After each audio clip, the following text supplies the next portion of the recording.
So here we are. Welcome back to our live show where we have conversations with members of our community about company culture and things we're doing to develop our well-being. Today's guest is, if you'd like to introduce yourself. Hi, I'm Emma Rose and I have been working in culture for a little while, so hopefully I've got some interesting things to say. Wonderful. From what I know of you, I know you do. I'm really looking forward to this conversation. Could you share your story of what's led to you working in influencing company culture? So my journey started out studying psychology, coming from a very non-business background, working in brand and communications, big organizations, big consultancies, in the ad and comms land. And then probably one of my favorite jobs ever was I was working on brand strategy, but always on big corporate M&A integrations. And they were usually private equity induced and very quick. And we were privy to quite privileged information and position by the PE company, company A, company B. And I remember sitting in it was the first time that the exco of both legacy companies had come together. Exco is exec teams, yep, plus some of the leadership team, plus someone from private equity overseeing, plus someone from, I can't remember which one of the big four, because it was pre-deal stage. And I knew who the new leadership team was going to be. I thought everyone knew this. It was quite obvious. And partway through talking, I realised that actually only the person that was going to be the new CEO, the new COO, knew. And that these guys had not spoken at all. And there was quite a bit of hostility. And looking at my CEO and my head of strategy and just going, I'm trying to control my facial expressions here. I'm trying to control what I'm saying. Oh my God, someone bail me out. We need to fix this. And carried on talking, did that, and then we left the meeting. I just stood there. I was saying, what do we do? Like, come on, guys, we need to get everyone on the same page. And then through all of the insight work, so speaking to, God, I think there was about 60 or 70 people from around the business I did one-on-one interviews with in the space of a week and a half. It was crazy. It was a bit of a standing joke of I didn't leave the office for 2 weeks. And just hearing how malaligned everyone was, and people saying, we're going to leave if you do X, we'll leave if you do Y. We think these guys are all about this, but actually they completely wrong. And a lot of misinformed hostility. And just turning around to my boss and saying, okay, before we do anything, let's think about the culture and the values and build from there, because it was always something that we did as part of a brand strategy and integration, but it wasn't the first thing or the primary thing. And that's where we really started from, and it really worked, and starting to communicate that and involve people in the process of actually creating the culture and why you're doing it and why you think it's important, and feeding in those little bits of insight that you're already gathering, and realizing that this was really revelationary to leadership teams of huge organizations and private equity companies.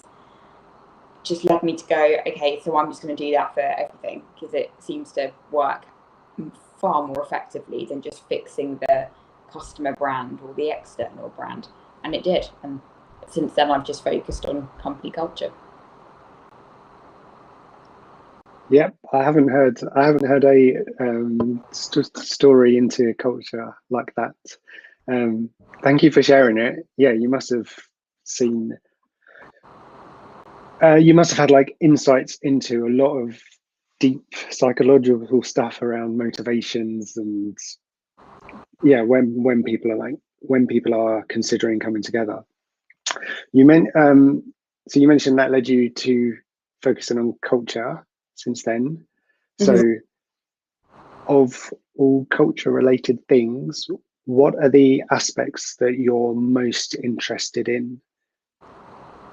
I really enjoy I almost call it the pivot point. So the crux in between the traditional culture and people and often HR space, which is not always, but comes from a tradition of this is all about the people and lacks that real integration into the commercial side of the business. I'm very data and very commercially minded. I was a quant on our team for a little while just because no one else did. I'm not that good, but I am always what's the number, what are we solving for? And what's quant? I guess it's like quantitative, but what is a quant on a team? The only person that knows how to use Excel to do even quite basic stuff.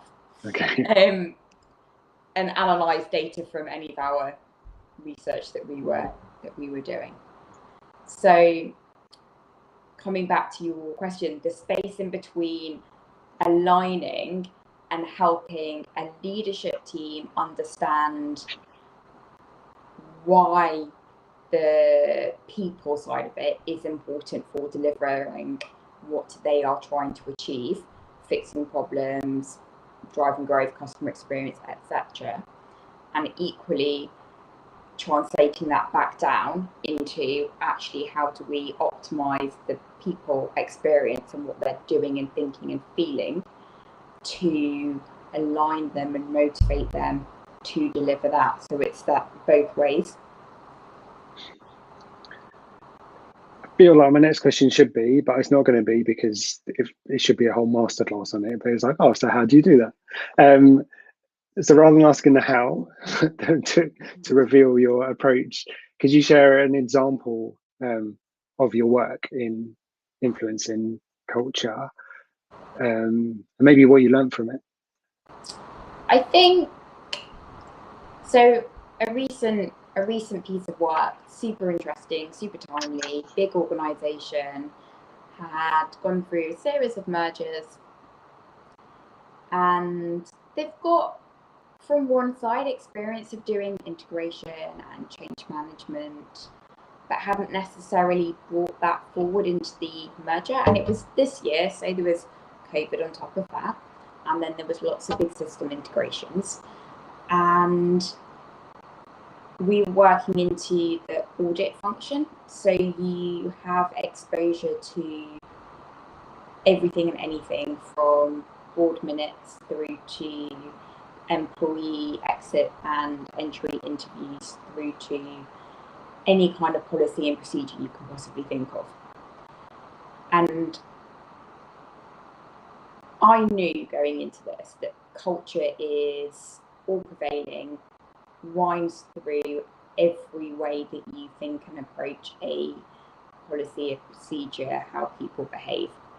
But you don't realise how integral it is until you see the absence of it, and you don't realise the next impact of that one little thing that doesn't have culture ingrained in it. And I think culture often in procedure and leadership is more about the people experience. So what are the behaviours and the experience that we are creating around a systems integration? So thinking about the fact that, okay, so we're going to switch on a new system that's going to deliver to our customers. Have we engaged our people in why that's going to be important? Do they understand why they have to go through a bit of a hassle to actually change their logins, download the new application, whatever it might be, have we taught them how to use it, and have we taught them how it's going to benefit them to deliver what they're trying to achieve, to deliver what the business is trying to achieve, to help us all out at the end of the day? And one little missing piece in that whole journey has the most incredible impact.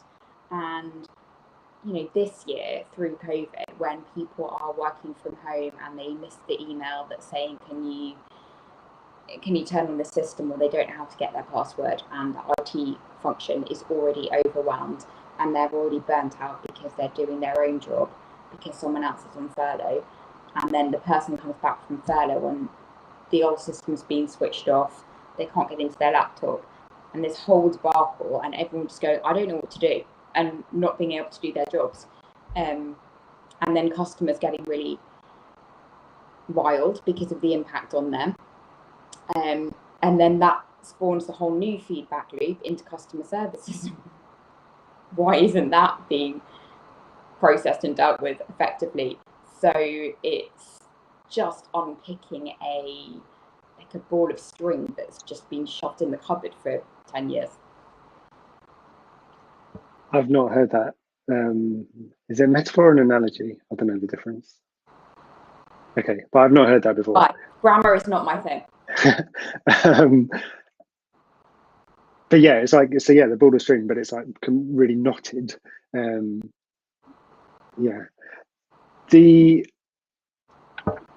I think something that one of the approaches I take, thinking about, okay, how do we make sure that like the either the values or the spirit or the intention is reflected in systems or processes or new products or new policies, is I have a list of things that I think are guides, that are guides offered by the company. So the mission or the purpose might be a guide for how they want things to be. The goals or strategy might be guides. The values or principles, they might be guides. So there are these bits of information that should or could guide the way something happens. And it strikes me how often people who are creating those systems, processes, policies, and so on, they don't refer to them in the design stages. And I think it could be as simple as, okay, if we're thinking about what should the process be for allocating budget, would be like, okay, well, what are the values? If one of the values is giving power to the people who have the greatest information, then that will influence the way the process is. So I think like an approach that people could take is write a list of all the guides and then think, okay, how should this be if it is to be reflective of what we say we want things to be like? Yeah, and I think it's working back from working right from the top of, okay, so what's our mission in the world? What are we trying to actually deliver? So more of the strategic operational stuff. What are our behaviours that we need to deliver that? So what do we actually need people to act and think and feel like on a daily basis? And then what do our procedures, policies, etc., our incentivization, how we encourage, how our experience is set up to deliver that. So if we're saying we want excellent talent, and yet we just kind of ignore the fact that we don't do anything about poor behaviour or underperformance, or you allocate bonuses before you then do a performance review, how is that incentivizing or setting you up to have the best talent in the industry to drive change? Yeah, so something people could do is like pick a bunch of moments or processes or whatever they are, and then do a really quick like assessment of, okay, is this in conflict, or is it accelerating what we're trying to do? Is it slowing it down? Is it like fundamentally in conflict? And then, so that's probably the relatively easy part. Relatively, obviously, it involves probably getting a diversity of perspective. Then the harder bit is, okay, so you say you want this, and this is how things are. Like, what things are we actually willing to, like, to invest the effort, attention, money to actually do what we say? Yeah, I think unpicking someone willing to step up and say, okay, we need to address that, but then actually unpicking it, who's responsible, how easy is it to change that? That's the way we've always done things, is unbelievably hard. Actually, probably not to most people, but just really, really difficult to get accountability and be able to influence. Yeah, and one of the things I've experienced is there's often in so many companies when you suggest like something that could be improved and like, okay, here's what we could do. The reasons not to do it are so often shared, and then what doesn't happen often, and then you need to highlight it is, so you're right, yeah, if we did do that, they are some of the drawbacks, these are some of the benefits, but look at today, like there are a bunch of drawbacks already. Yeah, I think there are always drawbacks, there's always pros and cons. I always love to flip things of, if you don't do this, Yeah. the impact could be. Yeah, that's a great little like technique. If I'm in like tough conversations, I can be like, okay, think about now the inflection of it. Like, if you don't do it, is that a good route to go down? Yeah. That's a great one. Okay, let's move on now from focusing so much on company culture to an aspect of culture of well-being, given how like even more under this, or like how much more, I was going to say how much more important it is, but it's always been important. But I guess how much more conscious do we need to be if our current surroundings and conditions have changed that we're working in or not working in? So could you share, are you doing anything to support your own well-being? I am, and mine's exercise and still going to bed early. But I think the way to look at it is it's very easy to focus on what we can no longer do, and that was the routine and the habit and the way that I used to do things. So yeah, I used to get up at 5:55 and go to the gym and cycle and then go to the office and then leave at this time, because that I enjoyed doing it that way. I can't do that anymore. So what is it that I was getting out of that was really important? It's the bit of me time, it's the exercise, and it's some fresh air. So how do I do that now that all I can do is walk around the block?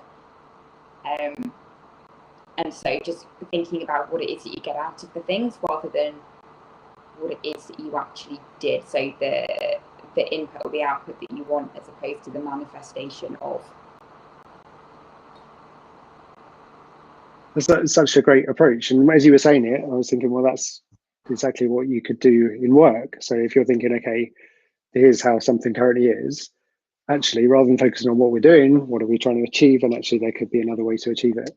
Yeah. Feels like you have congruence in your life.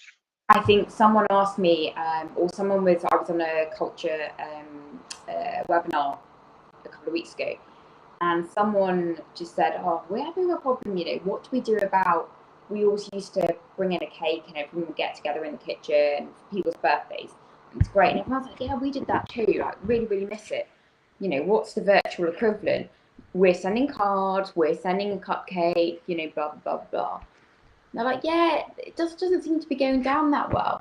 So I just posed a question of, yeah, but why was it important in the first place? Is it because you went, you once mentioned that your favourite cake was that chocolate blah, blah, blah from that little bakery in Notting Hill, and you go put the effort and get that, or someone doesn't like cake, they like cheese, so you get them a cheese board. Was it that and the thought, or was it the fact that everyone takes 10 minutes out of the day and has a random natter in the kitchen? What is it that was important? And then create a new version of that. Yeah, a really possibly trivial one is that I've been doing is I think, okay, what's that person? Are there any like obscure less common things that I know about that person that they're like really into?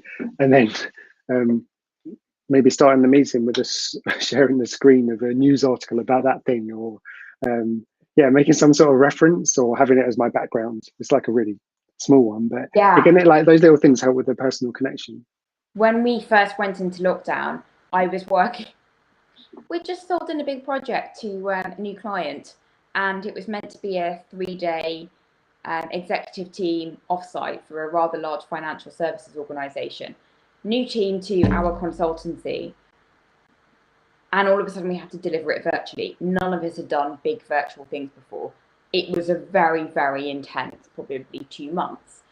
And we got partway through. So like, we need to keep having some kind of way to keep our team engaged and not going insane. So I just created this little Typeform survey, some really random dinner party questions. You know, those, what would your death row meal be? And what's your lockdown low so far? And, you know, those kind of really silly things. And so then we started every internal meeting with me going, okay, who said that they have eaten pot noodles 3 days straight in their pajamas? And everyone guessing, and it was really fun. It really helped. That's a terrific one. Okay, that's another one people can do. So how do you actually do that? So you ask people, share something, however, whatever it is, and then one person kind of aggregates them all and then asks who says this. Yeah, see, there's loads of the free survey tools. So Typeform, I think, is way better than SurveyMonkey. And one person thinks of a load of questions, sends them out, and you can either do them anonymously or you can do them so you actually get people's on, you know, with a small team. I think there was maybe 7 of us. You just get everyone's name and then you can just go, it was them. And it's fun. That's a great one. Okay, last one for us. Not as eclectic as one of those questions you just asked. So given the experience you've had, if somebody who's watching really wants to influence their own company's culture, what advice would you give them? Think about what you're trying to solve for, and then go in with an informed, this is the thing I'm solving for, and this is how I'm going to help you, as opposed to this is a culture project, I'm shaping company culture. Like, culture is in aid of something. It's making stuff better for your people, and it's making people better for stuff, so work, and the business goals. And within that, there's a whole host of little metrics. So our employees are all off sick because they're all having breakdowns. Okay, I'm solving that. Or no one is adhering to our customer services policy and we're losing clients left, right and centre. Obviously, these are quite broad brush examples, but culture and behaviour should be a way to fix something and help improve, as opposed to the thing in itself. And I think there's going to be a lot of, we need to do something about culture, briefs floating around off the back of COVID.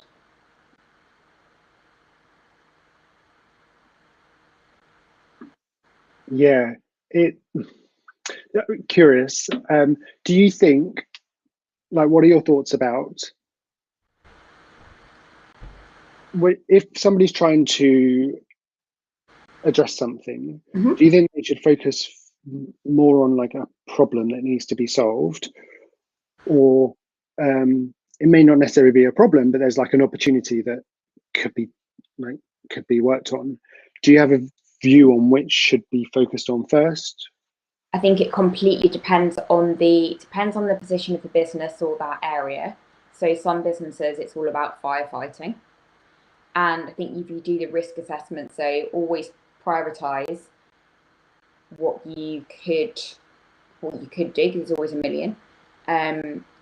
What is going to get you a quick win? And is that actually a significant quick win? So is it just a quick fix? And will that deliver some tangible returns?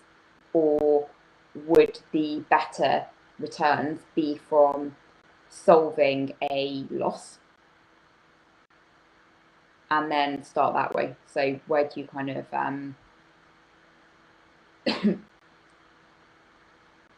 if you think of it in costs, like where do you rein in those costs? Or how do you, if you've got a sinking boat, do you start plugging holes? That analogy doesn't work, does it?